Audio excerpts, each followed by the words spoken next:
Continue, Father Darwin, for your interpellation. Ang akong pag-ingon nga giangkon nga iyan ang giangkon nga nagtukod niini sa lokal si Felix Manalo walang maminaw. Oh, maminaw. Mo lang inyo na nadungog. Nga ang iglesia ni Kristo tinukod kuno ni Kristo. Pag sure mo oy. Nga ilang ipatuo kanatong mga tao nga kini kuno iyan ni Kristo. Ilabi na silang mga inosinteng mga membro. Nakini na kuno, mao, dogang pa mga kaigsunan ko. Relax na mo, huwag mo mukawas og tima. Ikawas gali mo ganina, pero kini ako, sibo Diyos tima. Dogang pa mga kaigsunan, iyang igutlo gyapon ang mga pare. Nga, pastilan, oy, wala dyan sila yung magutlo. Ibadlong na pod mo sa inyong pasugo. Huwag dyan niya inigar. Kaganina, kabantay mo, wala na inigar. Ang tanang mga Church of Christ des Biblia, dili na ripirado ninyo. Kay matod ba ninyo, dili na kamo.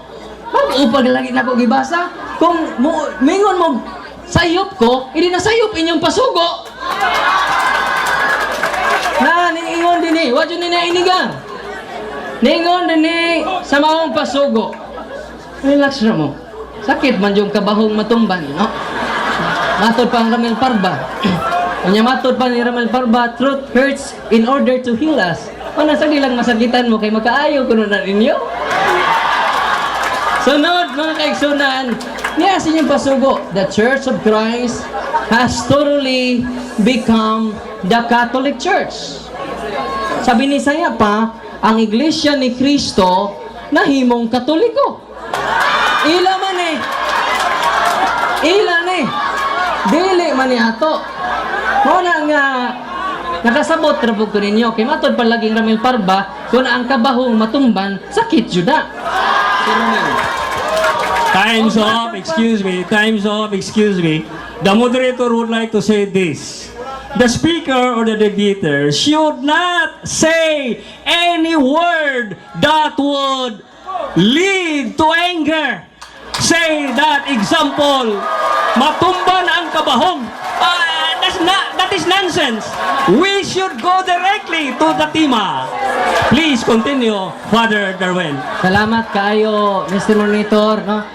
Ni Baos na ko niya ganina ko. Kay mo Baos manggani ng kahoy nga way buot inigsipa nimo samot na ta. So ringon din ni mga kaigsunan. Salamat Mr. Monitor. Nya matod pa atong tiwason. Although writers and historians continue to treat both as synonymous. Sa ato pa kumukutlo siya Church of Christ des Biblia, synonymous na sa Catholic Church. Na silang pasugo. Kawa yun niya inigar. Kaya man inigar, nagpabiring, tinuod ang akong dokumento nga ligon kaayo nga mismo gani ilang pasugo nagpaligon sa kamatuoran nga gipahayag ko karong gabiona.